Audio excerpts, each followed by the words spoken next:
Oh, all right.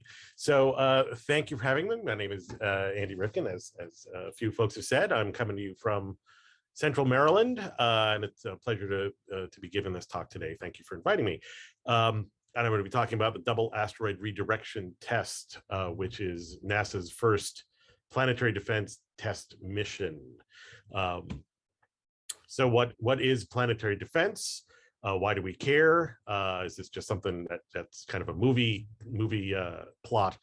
So this map here on the left shows impacts into the Earth that have been recorded just in the last few decades. The different sizes and the different colors give a hint of how much energy is brought in, how big these objects are. The largest of these you might be able to see is kind of over Russia. And this occurred pretty recently within kind of Twitter times. And in fact, it was a big discussion on Twitter. It was an object that was about 20 meters across, so maybe the size of the classroom that you might be sitting in right now. And it caused devastation. Well, devastation is maybe too strong a word. It broke windows throughout the city, and because no one was expecting their windows to be broken, it injured about 1,000 folks. There have been larger impacts, of course, that have affected history, both human history and the history of life on this planet. The one that's listed down there at the bottom is Chicxulub, which you may or may not know by its name. That's basically the impact that caused the extinction that included the dinosaurs. So this was a pretty large object. It was about 65 million years ago, and it obviously affected human history, even if it didn't happen during history, by kind of paving the way for mammals to do whatever it is that we're doing now. We have a sense of what's out there, and there's a lot of stuff. Every year or so, we get hit by something that's couch-sized, that's not dangerous. Things that are that size tend to mostly burn up in the atmosphere. There's a flash, and then they could be meteorites that are left over, rocks that don't get melted, don't get vaporized, that you can pick up off the ground, take to your local planetarium, and you might have seen them on display. We think there are about 500 million objects out there of that size, and we've discovered very few of them. As objects get larger and larger, they can cause more and more havoc if they impact the Earth. And they also get rarer. So objects the size of the one I just talked about that hit Siberia, on average, we think hit every 100 years or so. Those could cause injuries if they happen in the wrong place. We think there are about 5 million of those objects out there. And again, we've discovered very, very few of them. When you get to the size of about 160 meters, this starts to get more serious. These can reach the ground. They can cause craters of maybe 1 kilometer or 2 across. So if you're more uncomfortable with metric, that would be kind of 1/4 of a mile to maybe 1 mile across, and that could cause serious problems. This is not just breaking windows level. This is leveling the area that it comes in on, and if there happens to be a city there, that would be very, very bad. We think we found maybe about half of those. There's 10,000, 20,000, 30,000 of them. And then again, as you get larger and larger, as you get to 1 kilometer size, that would be end of human civilization, we think, if that hits. That happens much less often. There hasn't been human civilization long enough to have really had to worry about this yet. We think there's something like 900 of those objects out there. We think we know where they are. And then again, when you get to much bigger, then you get into real serious trouble. You get into that, not only human civilization is going to have a problem, but basically anything that's above ground is going to have a problem. So uniquely among big natural disasters, asteroid impacts and comet impacts are something we could actually do something about. We don't know when the next earthquake is going to be. There was one in Melbourne or in Australia just yesterday or the day before that they were not expecting. But we can tell where asteroids are. We can tell what their orbits are. We can find them potentially a long time before they become a problem. So planetary defense is basically that field of addressing asteroid impacts. And there are lots of pieces to it. There's the search and detection piece, which is how we know a lot of the things from that previous slide. There's a million of things this size. There's 30 things of that size. And that's a very important piece. It's ongoing from ground-based telescopes and hopefully from space-based telescopes in the future. There's characterizing these things. So knowing how big they are, knowing whether they're rocky or they're metallic, what kind of rock they would be, that also is underway. And then the third piece that scientists tend to get involved in is the mitigation, which is something that I'm expecting an arrow to show up for. There you go. And that's this mission that I'm going to be talking about, DART. That's what it's part of. This is what comes in when you say, okay, you've got an asteroid, you found an asteroid, or you think you might find an asteroid. What are we going to actually do about it? So mitigation is the what are we actually going to do about something if it's a problem piece of the puzzle. So the overall point of mitigation is basically this. You have a problem if an asteroid and the Earth are going to be in the same place at the same time. As long as they're not going to be in the same place at the same time, then it's not a problem. So this kind of cartoon here on the right kind of shows when there's a problem. The Earth moves through space at 30 kilometers a second. It's about 20 miles a second. And so given the size of the Earth, it takes about 7 minutes for the Earth to move its own diameter in space. So the easiest way to avoid an impact is to either speed up or slow down the asteroid you're worried about so that it arrives at least 7 minutes before it was going to, or at least 7 minutes later. You're not going to change the speed of the Earth, so you've got to move the asteroid. So ideally, you'd kind of, in this case, slow down the asteroid by a little bit so the Earth moves through, and by the time the asteroid gets there, it's clear.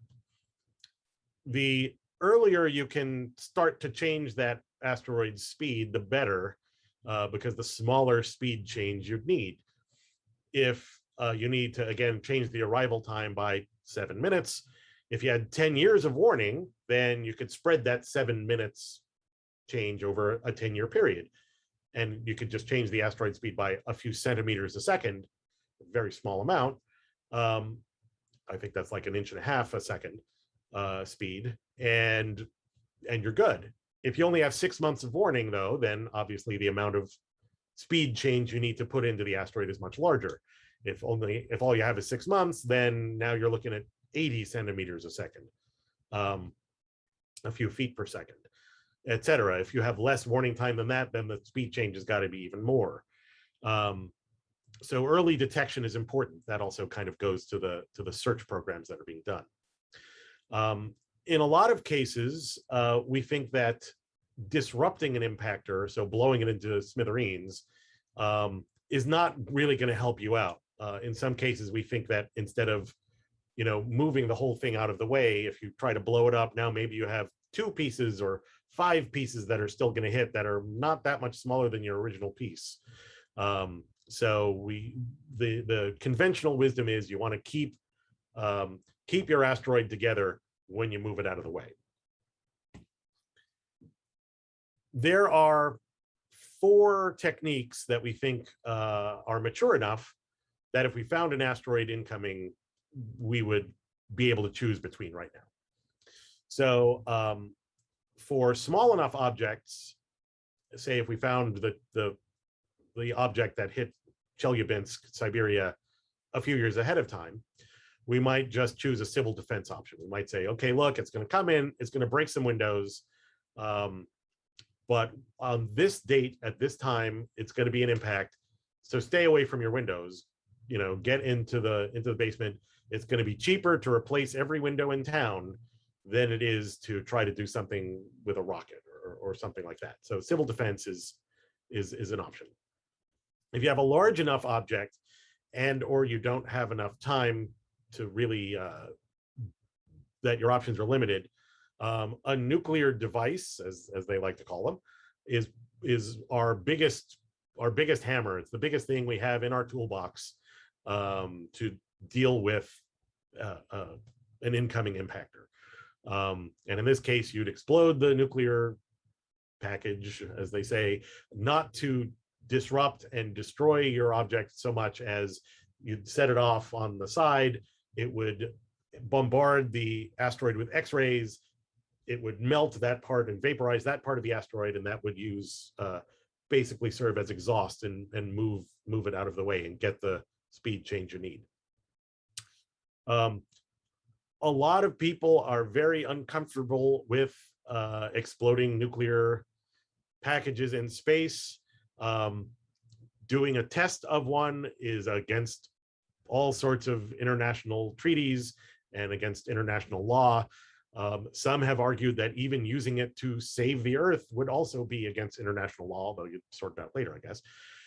So there's been a great desire to come up with other options that are not going to have those problems.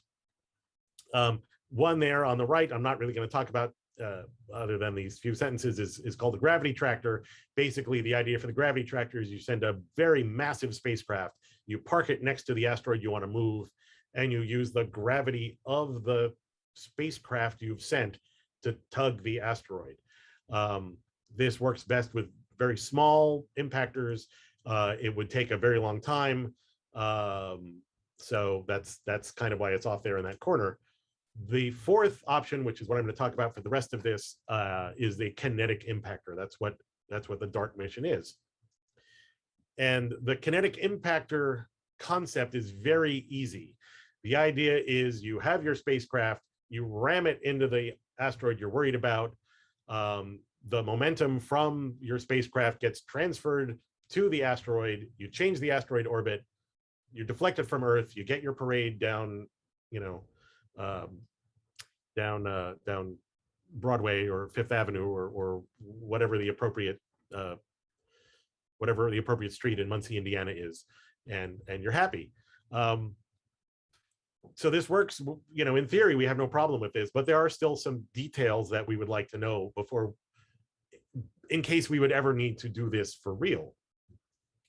One is the actual momentum transfer. We know how much momentum our spacecraft is going to carry, but in detail, when we hit the asteroid, it's going to create a bunch of debris. The debris also has its own momentum, and it's going to carry the momentum with us. So that might change the results by 10%. It might change them by a factor of 2 or a factor of 3. We'd like to figure that out. How much debris do you create? There are some discussions that say you'd like to have 1 or 2 or 3 or 4 of these coming in a row to make sure you move it as much as you want.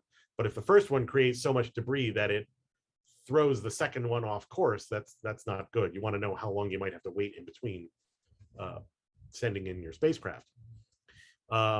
There's the question of how much you might change the spin of your target. So ideally, you want to have a test flight. Just like when we build new cars, we've been building cars for well over a century, but you still take the car on a test, around a track. When you build new aircraft, you take them into a wind tunnel. So we'd want to have a test flight. And let's see, I guess this movie is supposed to start by itself, but what do I know? What if I click again? Will that start it? Nope, that's going the wrong way. All right, this is a movie on the right. I guess it's not playing, it doesn't matter. Oh, there it is. It had hit pause. Yeah, it's showing pause right now instead of play, so it thinks it's playing. In any case, the way that we think it's the best place to do a test flight is going to an asteroid that has a satellite. As I said a few slides ago, asteroids tend to go around the sun at speeds of something like 30 kilometers a second. We want to change the speed of an asteroid by something like centimeters a second or millimeters a second. So to get the kind of speed change you want, it's hard to measure that because the speed around the sun is so much bigger. if you go to a system that has an asteroid and a satellite, and you change the speed of the satellite, that's a lot closer to the speed change. You can measure the millimeters per second to centimeter per second speed change a lot easier in that kind of system, because instead of going around the sun at 20 miles a second, it's going around the main asteroid at feet per second. So you can measure that easily enough. So that's what we are proposing. That's what we are going to do, more than proposing to do. The Double Asteroid Redirection Test is DART. That's the mission that I'm going to be that I'm talking about here. And this is just an overview of what we're going to do. We're going to launch from the Earth in November, just a little bit before Thanksgiving is when the launch window opens. We are carrying a CubeSat. A few days before we arrive in the system, we jettison the CubeSat, and then the main spacecraft comes in at 6.5 kilometers a second. That's like 4 miles a second and change. And we hit the object Demorphos. Demorphos is a satellite of the asteroid Didymos. After we hit, Lychee Cube glides by a few minutes later and takes pictures of what we've done. And then in the following weeks, we observe the system from Earth to measure what we've done. And I've got a slide coming up in a little bit that hopefully will, if that animation works, we'll show what we're doing in a little more detail. Like all NASA missions, we have some things we have to do and some things we have to check off before we'll be considered a success. So there are 4 so-called level 1 requirements, 4 things we got to get done for us to be a successful mission. We have to impact Demorphos, that's the moon I've been talking about here, and we have to do it in September or October 2022. We have to change the period of Demorphos around Didymos by at least 73 seconds. The period right now is almost 12 hours. We've got to change that by at least 73 seconds. We think we're going to make a 10-minute change. So we think we'll be good there as long as we can do number 1. We think number 2 will happen. We need to measure what we've done, because it's not enough to just whack it. We have to actually, show what we've done and be able to apply it to later studies. So we have to measure it well enough to know how well we've done what we've done. So we're going to measure the period change from the ground, again from Earth-based telescopes and hopefully from some space-based ones, and measure precisely what we've done. And then number 4, we have to measure what we call beta. This is this momentum factor. How much of the momentum of the spacecraft that we brought in, how did that get translated into changing the momentum of the asteroid? And some of that is going to involve things like, did we hit a big boulder? Did we hit a flat area? Did we hit a sandy area? So measuring the geology of the site where we arrived is part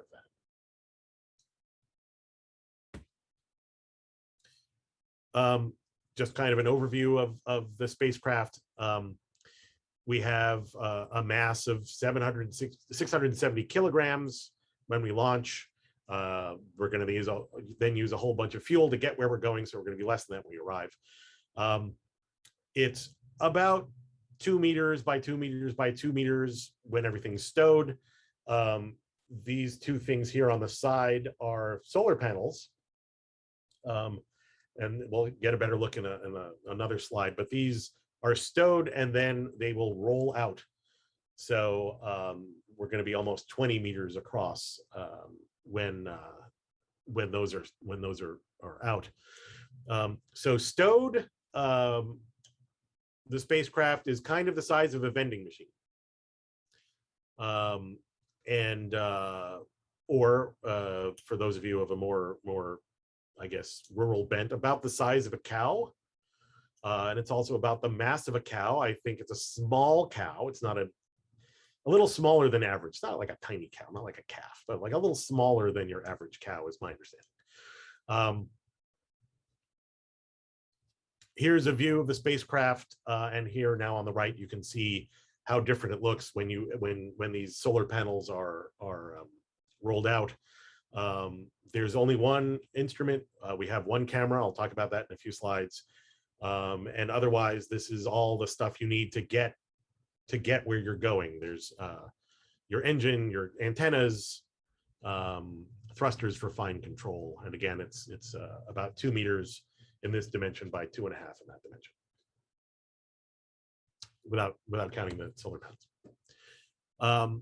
I'm a scientist, so I'm interested in the science of this and interested in kind of what happens after we hit, maybe more than the other parts, but lots of people are interested in spacecraft.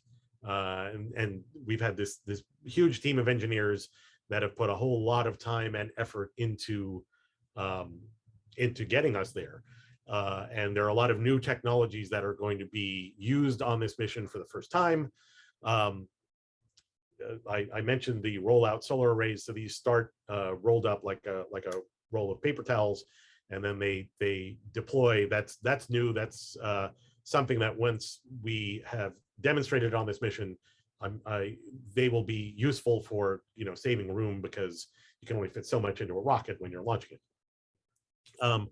The Lychee Cube CubeSat I mentioned, this is being built by the Italian Space Agency.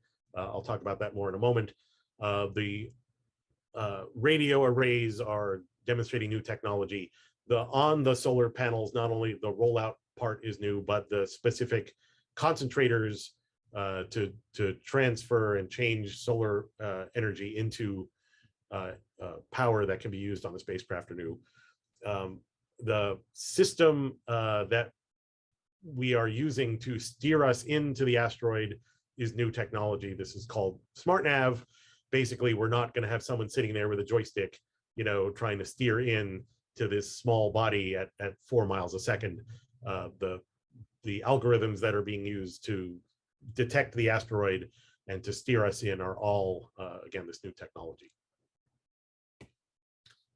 I'll take a moment and speak about Lychee Cube. This is an Italian-built CubeSat, so it's being contributed by the Italian Space Agency. It's about the size of a cereal box, and then it has its own solar panels that kind of flip out. And not in the kind of you know what I'm talking about. You know the sense like. Lychee Cube has 2 cameras. They are called Luke and Leia, and I'm not making that up. One is a color camera, and the other is a higher resolution, just black and white camera. And it will, again, as I said, fly by Demorphos about 3 minutes after the impact of DART itself. So its goals are to document DART's impact, to image kind of the debris cloud that we make at the time so that we can use that. And then after we pass, to turn around and take pictures of the side of Demorphos that DART will not see. As I said, DART has one instrument. It's called Draco. It's a camera. It's the same kind of camera that was used on the New Horizons spacecraft when it passed by Pluto. New Horizons passed by Pluto at a good, safe distance and took these great high-resolution pictures. We built that here at the Applied Physics Laboratory, so we're kind of rebuilding that. Since it's the one instrument we have, Draco has to, take the images that get us to Didymos in the first place over the months that we're in cruise. It has to ensure that we impact with Demorphos, so the images that go to the SmartNav algorithm are going to be taken with Draco. The images at the last moments to see whether we hit a rock or not, to see where the impact site is, are going to be taken with Draco. So it's really the jack of all trades here for us. It's taking all the data that we're going to get returned from the spacecraft. And these data are going to be returned in a very, very concentrated time. We do not detect Didymos with Draco until a month out. And then we kind of begin our terminal phase just 4 hours out. That's when we hand over the keys to SmartNav and tell it good luck. if you follow NASA missions, you may have heard, the Mars missions talk about their 7 minutes of terror as they enter the atmosphere of Mars before they've landed, and we know that they're safe. So we've kind of got 4 minutes, 4 hours. Hopefully, it's not terror, but where we've handed off to SmartNav, and we will get images back from the spacecraft so we can see how well it's doing. But we really do not intend to intervene. About an hour out, SmartNav will see Demorphos and lock onto it. Here's a simulated image about 4 minutes out. This will be kind of the last image that gets all of Didymos into it as we hone in on Demorphos, and Didymos kind of moves off to the side. This is kind of what we imagine it's going to look like about 2 minutes out. It's only going to be about a couple hundred pixels in that long dimension. So this is what we're looking at again, only 2 minutes out. By the time we're by the time we are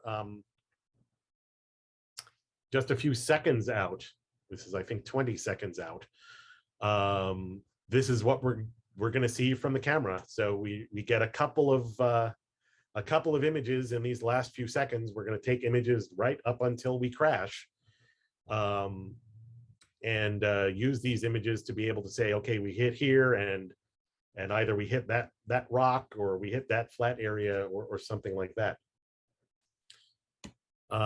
There are going to be tens of thousands of images that are released, and at least right now, the plan is that these are not going to be locked away for to come out in dribs and drabs over the intervening weeks and months. I think the plan is that we will be sharing them as we get them, so everyone will get to ride along with us as we take that plunge. And here's, of course, an animation that hopefully is coming through of the last moments and the end there. So that's of course an animation. This shows kind of the direction from which we're going to come in. The exact date and time is going to depend on the exact date that we launch, but more or less, we're coming in from more or less the same direction. We don't expect Didymos or Demorphos to be spheres, but this again schematically shows the directions we're coming in from. And then this animation just kind of goes a bit of a ride along. The jolts are pointing rather than directional things where we have to keep steering. This is now just a few minutes, few seconds out, and then bang. So that's kind of, we're not going to get the APL logo on the real pictures. I'd imagine. I think we'd all be very surprised. Once the impact occurs and DART itself is no more, there is still plenty of work that the science team needs to do. And we're going to be measuring what we did, not from DART itself, of course, because it's in a zillion pieces, scattered across Demorphos, but from measuring the system properties from the ground. Here in the upper left, you can see some images that we took from a telescope on the Earth. This was in January 2019, I think, and it's centered on the Didymos system. The things that are moving past are stars, so this is Didymos moving across the starfield. You can kind of see the brightness change a little bit, and I'm going to talk about this more on the next slide, but we can measure the brightness of the Didymos system just as a point. People who do impact modeling are going to be generating products like the animations you see on the bottom, and using the images from Lychee Cube that show the debris cloud, and perhaps images from the ground if we can see them, like that Hubble image in the upper left, which maybe if we're lucky we'll see something like that. We'll also be able to determine things about the system that remotely. So we will only see the Didymos system as a point of light from the ground. We're not going to separate the two of them. but the brightness of that point of light will go up and down as Demorphos moves in front and casts a shadow on Didymos. And then as it moves around its orbit and gets blocked by Didymos, we can see, we can detect these differences in the brightness of the system. We've been doing this for years by measuring the time between these mutual events, as we call them, these dimmings. We know that Demorphos goes around Didymos every 11.9 hours. So we've been measuring it for years. We're going to measure it again after the impact. And by doing that, that will give us a new orbit period. And that will let us say, okay, it changed from 11.92 hours to 11.83 hours. And that means that the orbit speed changed by this much. We brought in this much momentum with the spacecraft. And that means that this is what we did. This is the beta factor. This is how much we've changed it. So this is kind of the main data that we are planning to take with ground-based telescopes. I'll talk a little bit more about the system itself. As I said, it's Didymos. The satellite is Demorphos. It only got its name recently. Demorphos means having two forms, for those who are familiar with Greek. And this represents the fact that we are changing the form of this object. This is the first celestial object that we're potentially gonna radically change the form of. We know the composition of this body. We've measured its composition remotely, like as was said in the introduction. I study asteroid compositions, so we know how to do this. This is good. It's a very common composition, and it's also actually, coincidentally or not, a lot like the composition of the thing that hit Chelyabinsk in 2013. So it's again very common. The relative sizes, I'm kind of using these two other asteroids as stand-ins here. I don't know how familiar you might be with Paris, but it turns out that it's convenient for these purposes. They're about as separated from one another as the Eiffel Tower is from the Arc de Triomphe. And then you can also see their relative sizes. Not everyone is familiar with Paris, I recognize, so just kind of putting it onto a different map that you might be more familiar with.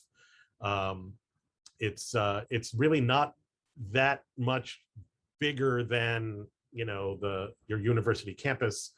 They are pretty close to one another, so you could easily walk from one to another. I suppose if you have the inclination. If you shrink things down and you say, okay, that's their whole size, I want to kind of come up with an analogy in my head for what it's more like. If the asteroid's the size of a door, then DART is relative to that about the size of a nickel. And the crater it'll make is about the size of a drink coaster. So scale that up however big, and you can imagine what we're doing.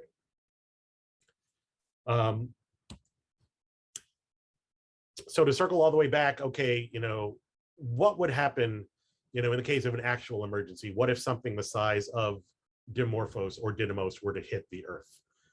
How bad would that be? So if you took a object the size of Demorphos and you had it hit Muncie, Indiana, in kind of the typical speed and the typical angle that these things tend to happen, it would have an impact energy larger than the largest nuclear weapon that has ever been tested. So a 67 megaton of TNT worth of energy. It would leave a crater diameter of about 2.4 kilometers, which is that circle now put on the map of Muncie, and a depth of 500 meters. So you would be outside of the crater at your campus, but you certainly would feel the effects. I haven't been to that part of Minnesota. I know it's not Minnesota. That part of Indiana. So I'm not super familiar with the surrounding towns, but it looks like there's a town called Anderson, which is maybe about halfway between you and Indianapolis. So if this were to happen, if this were to hit Muncie, Indiana, something the size of Demorphos.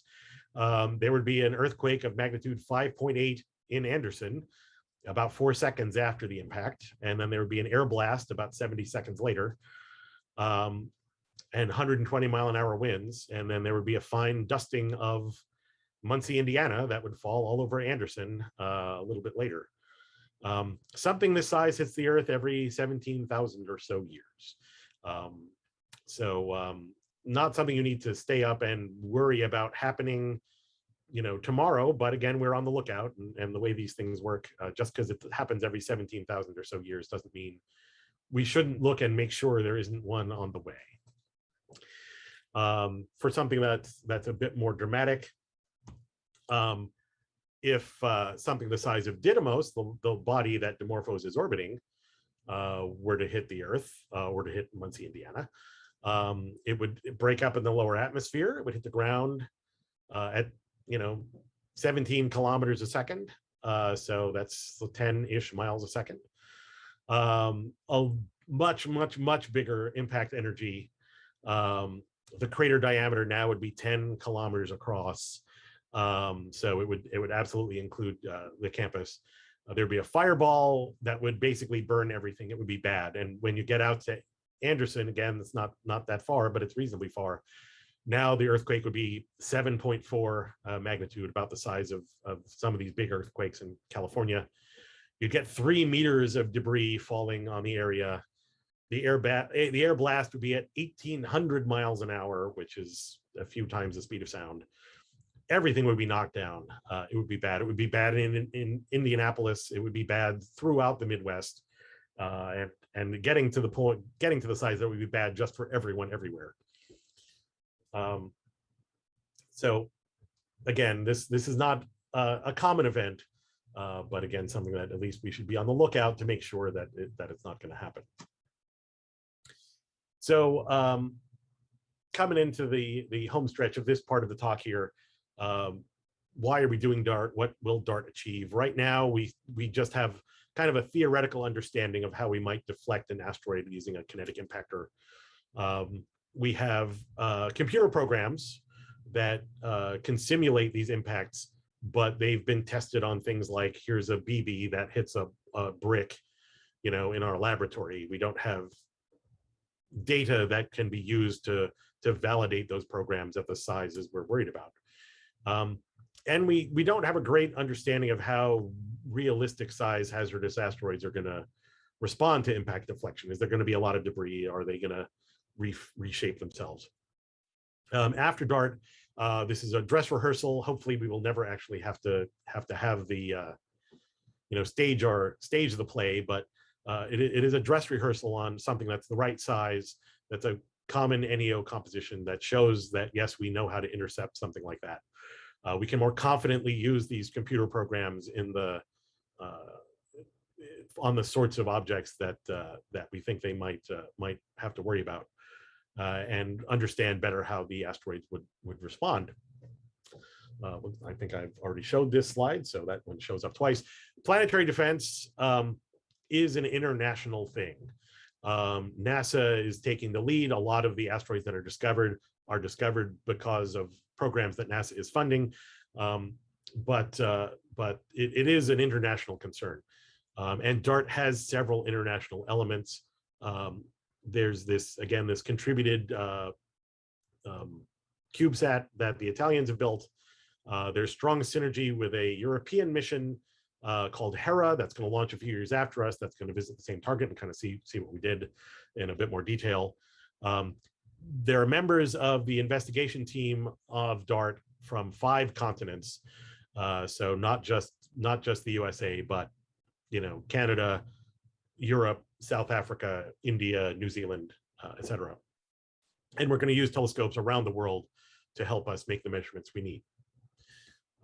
So again, this is an international issue, and there are not just Americans and not just NASA that are thinking about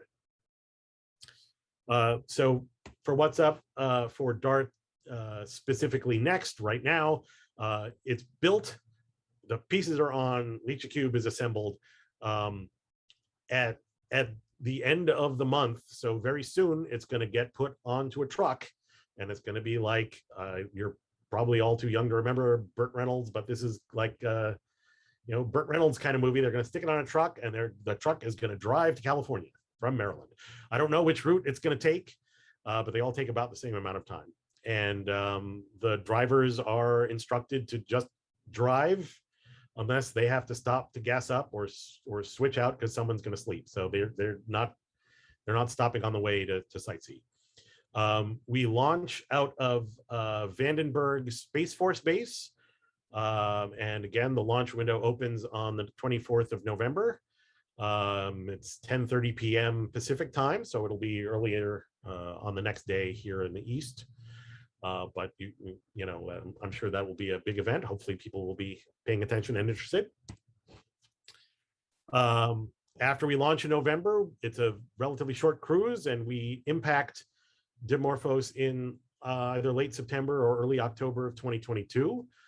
We certainly expect lots of public engagement and lots of interest. Again, we are hoping, this is certainly not a promise, but hoping that the results of the impact will be dramatic enough that people will maybe get to see a little bit of a fuzzy blob when they look at Didymos at their public planetaria or public telescopes. And then to, again, circle all the way back, this is part of a national strategy for planetary defense that includes characterizing what's out there and includes additional searches so that we understand what's out there and so that we understand what the hazard is, and we don't get surprised by anything else, coming in and impacting over our cities. So that's my last slide. I'm happy to, of course, take whatever questions. And thank you for having me. We're really excited to have this mission and really excited to share this mission with you and with the world. Thank you so much. And if you're just joining us on YouTube here, our guest is Dr. Andy Rivkin, talking to us today about NASA's Double Asteroid Redirection Test, or DART. I'm Dana Thompson, director of the Brown Planetarium here at Ball State University, and our presentation isn't just going to YouTube, it's also going to a classroom. So if Andy, you could stop sharing your screen, we could maybe check in on that classroom and see if there's any questions from that end. And while we do that, I have a question of my own. So I was wondering, I know you are talking mostly about kinetic impactors, but there was this article that came out maybe about a year ago with computer simulations about a nuclear impact. And if you did that with an asteroid, it would just end up falling back in on itself. So you would blow up this asteroid and it would fall back in on itself, but you basically wouldn't be doing anything. Do you know much about that, or could you speak about that? It's kind of an interesting topic. Yeah, so I'll start by going off on a tangent, but hopefully just a short one. The things I talked about, right, as you said, mostly the kinetic impactor. There's the other ones that we think are mature enough that you might use now. The nuclear option or the gravity tractor. Other people have been looking at other techniques as well. We don't think they're necessarily mature, but some of them can be really interesting and innovative. Things like if you paint your asteroid a particular color, you can use solar energy if you have long enough time. There are these non-gravitational forces that can move the asteroid out of the way, maybe. So to answer your question, it's not only nuclear, but any potentially any sort of thing that disperses or that tries to disperse the asteroid rather than move it could run the risk of, okay, you put your energy into dispersing it, but all the pieces are still potentially going to be gravitationally bound, so they could come together. So that is why we think that it's better to try to move something intact, rather than do the Bruce Willis, dig it down and stick your explosive at the bottom. And that also leads to kind of an idea that if you don't want to disperse it, that means you can't push it too hard. So we think there's a limit to how hard you want to push something. And that also points to kind of this idea of you don't want to change the speed by more than a few centimeters a second, because otherwise you might just disperse it. One important piece that I guess I didn't say that maybe is going to make this make a little more sense. We don't think that asteroids are just one big solid rock.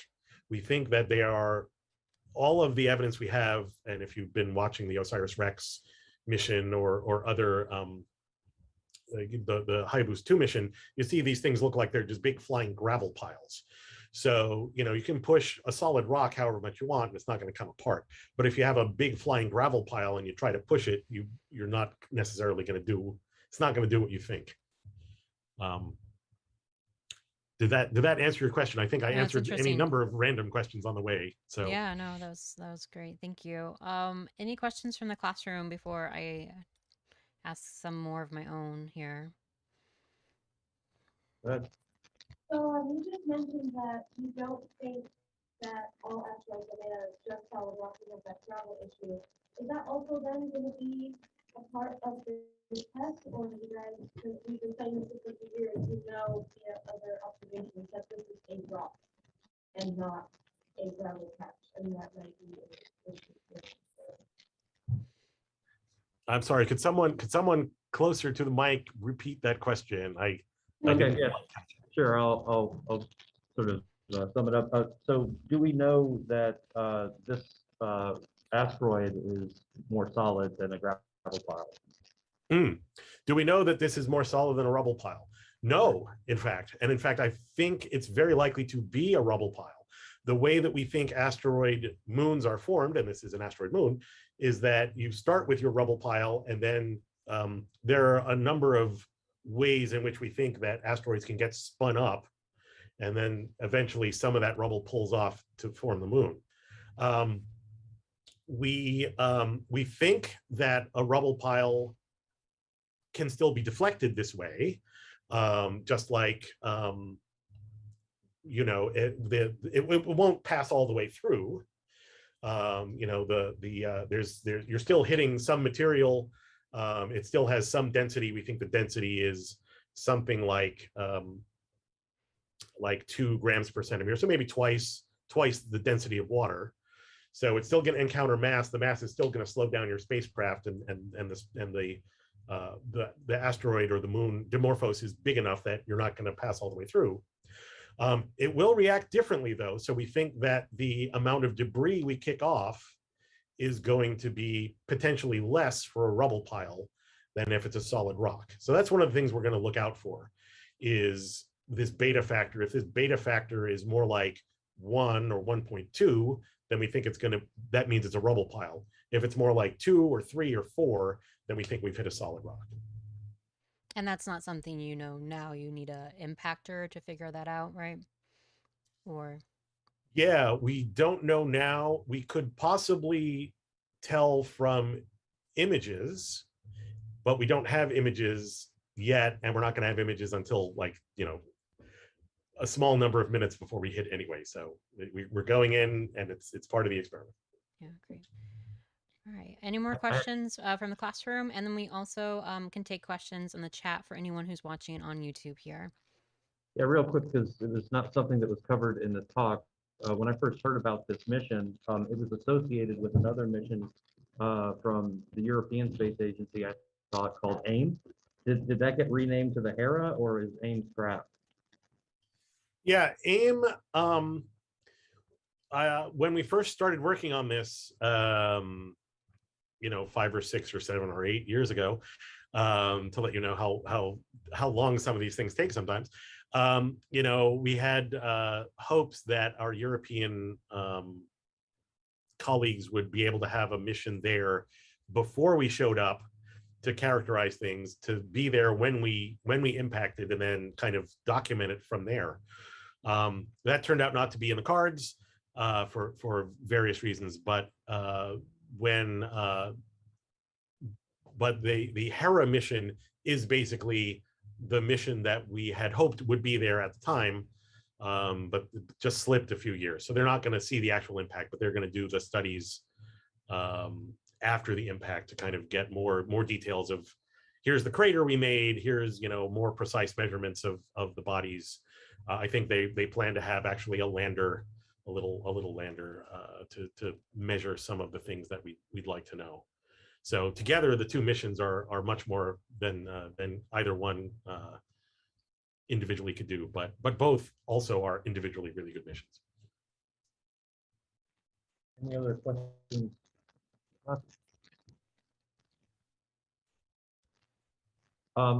I just have one. You had a slide up that had the perihelion and aphelion distances. So I noticed that the perihelion was just outside Earth's orbit. By adjusting and the momentum that you're affecting the moon, I think you said you're slowing it down.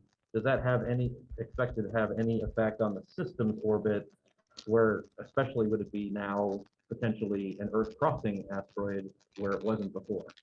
Yeah, great question. I should have specified earlier. We are not. So we are not changing the heliocentric orbit of the system in any appreciable, detectable way. We are changing the we're changing the orbit speed of Demorphos by something like, you know, a millimeter a second or a fraction of that. Demorphos is a third the size of Didymos. You know, so Didymos is, you know, 3 cubed times more massive.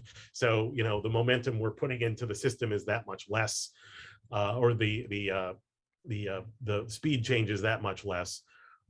We've done a whole bunch of studies. This does not change the close approach distance from Didymos to Earth at all. I'll also say that there's a paper in the literature where someone was looking at whether we would make meteorites, whether we would, you know, some of the debris that's created would hit the Earth, you know, even if Didymos and Demorphos themselves stay where they are. And we also do not really create any shooting stars. I think there's like maybe one that's expected over the course of years. So we're really not doing anything that will endanger anyone on the Earth or anywhere. Any other questions from the classroom before we finish up here? Okay, none here. Dana? I think I'm good too. And I don't see any in the chat here. So I think Bob might have one though. Bob has one. Here we go. Yeah, so you are going to hit Didymos is the small one, is that right? Demorphos is the small one and Didymos is the main. You're presumably going to hit the Demorphos at some point in the orbit. Is there an optimal time? I think you'll have to repeat that, Todd, for us. Sure. Do you have to hit the moon at a certain time to maximize the impact? We are going to try to hit it head on. We're going to try to hit it, you know, head on. We are coming in to truly maximize it. You'd want to come in the same plane of the orbit, but for various reasons, we're coming in out of that plane a little bit. Because Didymos is elongated, right? So does it matter if the moonlet is kind of along its wide side or the other side? So Demorphos is, we're going to guess is elongated. It's not this elongated. I actually have a prop now that I realize it on my desk. So this is actually the asteroid Eros. So we don't think Demorphos, we don't think Demorphos is this elongated, but for these purposes. So it's going to be going around, let's say my hand, right? And the way it works is the long axis points toward the body it's orbiting. So we are planning to come in kind of from this direction, say. So we're going to try to hit the broadside. We're going to try to hit the middle of the broadside. And that will, as it's moving this way, that will have the biggest effect on the biggest speed change. If we were to hit it like this way, that wouldn't be any good. That would be very hard because it's going to be backlit by the main body. We'd have a hard time picking it out. Plus, hitting it this way isn't necessarily going to do a whole lot of good for changing the orbit. We also considered hitting it kind of from the rear, and that would have been okay because the orbit speed that Demorphos has is only centimeters per second, and we're coming in at 6.5 kilometers a second. So that difference in speed isn't huge, but really we want to go when it's either moving directly away or directly toward DART in order to get the most leverage on what we do. Does that make sense? Does that answer the question? So what has the most impact, the mass of the spacecraft or the speed at which it's coming in? Well, technically it's MV. Momentum is MV, so they're both they're both equally important.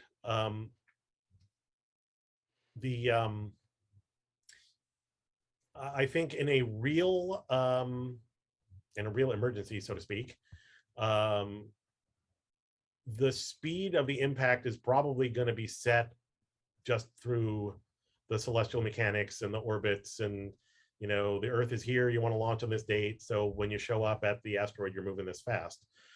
So I think you'll have more mass will be the thing that you would be able to play with, and I also think it's likely that the way that would be chosen to be handled would be to send in a series of 5 or 6 or 10 or however many darts. I guess if you start to think you need 1,000 of them, maybe that's too many, but I think that's probably how the scenario would play out. Also, just for quality assurance, I don't know, if you could, if you think you need 5 of them to get the job done, you'd send 8, and then you could always wave off a couple at the last minute if you don't need them. All right. Any other questions from the classroom? I think we're all done here. All Let's right. thank our speaker. Yeah. So thank you so much, and thanks everyone for watching. Have a great evening. Take care. Thanks all.